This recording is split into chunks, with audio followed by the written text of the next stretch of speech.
Hello guys, welcome back to my channel. आज के video में हम डिस्कस करने वाले हैं कि फाइनेंशियल मार्केट क्या होता है और फाइनेंशियल मार्केट के क्या फंक्शंस हैं। तो सबसे पहले हम स्टार्ट करते हैं कि फाइनेंशियल मार्केट है क्या। Financial market refers to the market that generate and exchange financial assets such as shares, bonds, commercial paper, treasury bills etcetera. Financial market एक ऐसा मार्केट होता है जो फाइनेंशियल एसेट को क्रिएट करता है और उनका एक्सचेंज करवाता है, उनकी लेन देन होती है। जैसे कि शेयर्स हो गए, stocks, bonds, commercial papers, treasury bills, etc। अब हम इसकी डिफिनेशन की बात करें तो a financial market is a place, physical और digital, where people buy and sell financial assets such as stocks, bond, shares etcetera. तो फाइनेंशियल मार्केट जो है वो एक ऐसे प्लेस है, वो फिजिकल भी हो सकता है जैसे बॉम्बे स्टॉक एक्सचेंज, या डिजिटल कोई भी ट्रेडिंग ऐप जहाँ पे क्या करते हैं, लोग खरीद बिक्री करते हैं फाइनेंशियल एसेट्स की, जैसे कि स्टॉक्स, बॉन्ड, शेयर्स, etc। अब हम फाइनेंशियल मार्केट को एक डायग्राम के थ्रू समझेंगे। मान लीजिए कि पॉपुलेशन में दो तरह के लोग हैं। एक जिनके पास सरप्लस फंड्स है, यानी कि सेविंग्स है, एक्स्ट्रा मनी पड़ी है उनके पास, और एक जिनके पास डिफिशिट फंड्स है, यानी जिन्हें फंड्स की रिक्वायरमेंट है। ठीक है, तो सरप्लस फंड्स किसके पास हो सकती है? वो हाउस होल्ड्स हो सकते हैं जिनके पास सेविंग्स है, और फंड्स की रिक्वायरमेंट की नहीं हो सकती है कंपनी को, गवर्नमेंट को।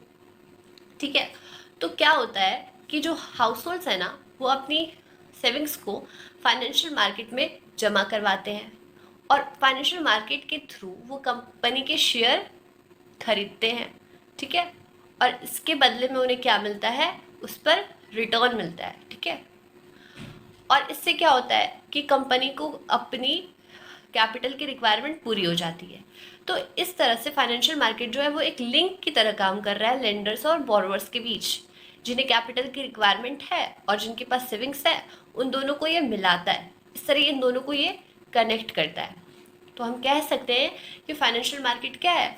सरप्लस यूनिट और डिफिसिट यूनिट के बीच भी एक लिंक की तरह काम करता है। Financial market act as a link between the savers and borrowers, जैसा कि हमने समझा अभी डायग्राम के थ्रू कि फाइनेंशियल मार्केट इन दोनों के बीच एक लिंक की तरह काम करता है, इन दोनों को जोड़ता है, सेवर्स एंड बोरोवर्स को। Financial market transfer the money और capital from those who have surplus money to those who are in need of investment. Financial market क्या करता है? मनी को ट्रांसफर कर देता है उनसे लेकर जिनके पास सरप्लस मनी है, यानी जिनके पास एक्स्ट्रा मनी या सेविंग्स है, उनसे लेकर उन्हें दिलवा देता है जिन्हें फंड्स की रिक्वायरमेंट है। Financial market act as a link between surplus and deficit units and brings together borrowers and lenders. Financial market क्या करता है? एक लिंक की तरह काम करता है सरप्लस एंड डिफिशिट यूनिट्स के बीच, और बोरोवर्स एंड लेंडर्स को क्या करता है? मिला देता है। इस तरह कंपनी को क्या हो जाती है?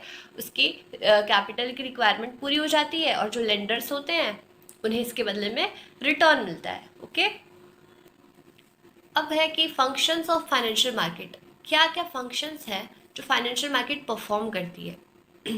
सबसे पहला है मोबिलाइजेशन ऑफ सेविंग्स। तो फाइनेंशियल मार्केट क्या करती है कि जितने भी सेविंग्स है, लोगों की जो बचत है, उनको इकट्ठा करवाती है, और उनको क्या करती है? एनकरेज करती है कि वो अपने सेविंग्स को इन्वेस्टमेंट में डालें। ठीक है, तो वही है, financial market encourage individuals and institutions to save and channel दो सेविंग्स इनटू प्रोडक्टिव इन्वेस्टमेंट। दूसरा है कि कैपिटल फॉर्मेशन। अब फाइनेंशियल मार्केट जहाँ एक तरफ लोगों को इनकरेज कर रही है कि वो अपनी सेविंग्स को इन्वेस्टमेंट में डाले, वहीं दूसरी तरफ वो क्या कर रही है? कंपनी को या बिजनेस को भी हेल्प कर रही है कि वो अपना लॉन्ग टर्म कैपिटल रेज कर सकते हैं। कैसे रेज कर सकते हैं? शेयर्स और बॉन्ड्स इशू करके। ठीक है, तो फाइनेंशियल मार्केट हेल्प करती है बिजनेस को लॉन्ग टर्म कैपिटल रेज करने में बाय इशूइंग शेयर्स और बॉन्ड्स। नेक्स्ट है प्राइस डिस्कवरी। तो फाइनेंशियल मार्केट जो होता है वो डिटरमाइन करता है fair price of financial assets through demand and supply. तो फाइनेंशियल मार्केट क्या करता है? फेयर प्राइस डिटरमाइन करवाता है फाइनेंशियल एसेट्स का। ऐसा नहीं कि जो डिमांड है वहीं वहीं पे प्राइस डिटरमाइन हो जाएगा, वहाँ पे होता है जहाँ पे डिमांड एंड सप्लाई दोनों इंटरसेक्ट करते हैं। ठीक है, the next is providing liquidity. Financial market जो होता है वो अलाउ करता है इन्वेस्टर्स को to easily convert securities into cash. Financial market ये इन्वेस्टर्स को अलाउ करता है कि वो अपनी जो सिक्योरिटीज़ है उसको कैश में इजीली चेंज कर सकते हैं। Next one is information dissemination. Financial market जो होता है ना, वो प्रोवाइड करता है information to help investors make inform decisions. तो उनको डिसीजन मेकिंग में हेल्प करता है कि वो अपनी इन्वेस्टमेंट को रिलेटेड जितनी भी इंफॉर्मेशन उन्हें चाहिए होती है वो फाइनेंशियल मार्केट प्रोवाइड करता है। आई होप आपको ये समझ आया होगा। अब नेक्स्ट वीडियो में हम पढ़ेंगे कि what is money market and capital market.